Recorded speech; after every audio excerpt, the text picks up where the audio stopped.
Bu yılın Sabantuyda 300'den артык кеше катнашачак. Алар арасында районыбыз мәктәпләре укучылары һәм районыбызның мәдәният хезмәткәрләре. Сабантуй узачак киләчәк мәйданында зур бәйрәмгә әзерлек инде күптән башланды. Бәйрәмнең театральләштергән күренешенең төп артистлары һәр елдагыча мәктәп укучылары. Бу елны узачак Сабантуй программасында үзгәрешләр дә бар. Бу елгы Сабантуйның үзенчәлеге без инде уку алдыңгылар Сабантуй вакытында котлап китәчәкбез. 110 уку алдыңгысы 82 bizning sportsmen һәм инде сәнгать өлкәсендә уңышка ирешкән укучыларыбыз матур итеп парад атлап Сабантуй бәйрәмендә котланачаклар. Шулай ук Сабантуйның матур юласы бүләк җыюда үтте. Матур милли киемнәрдән моңлы җырлар астында һәрбер өйгә кереп бүләк җыелды. Райондашларыбыз арасында бүләк җыючыларны җыелып урамда көтүчеләр дә бар иде. Мөслимәләр аларны елмаеп каршы алды. Чара шундый күңелле нотада үтте.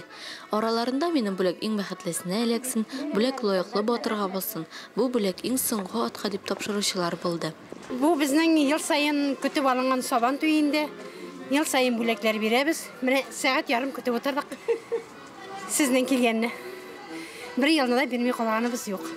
Районның мәдәният хезмәткәрләре ат белән бергә бүләк җыйды. Җирлегебез халкы кооператив урамында бизәлгән, җигелгән атны күрүенә сөенде. Балалар атның арбасында уйрып карый алды. Сабантуй бәйрәменә санаулы көннәр генә калды.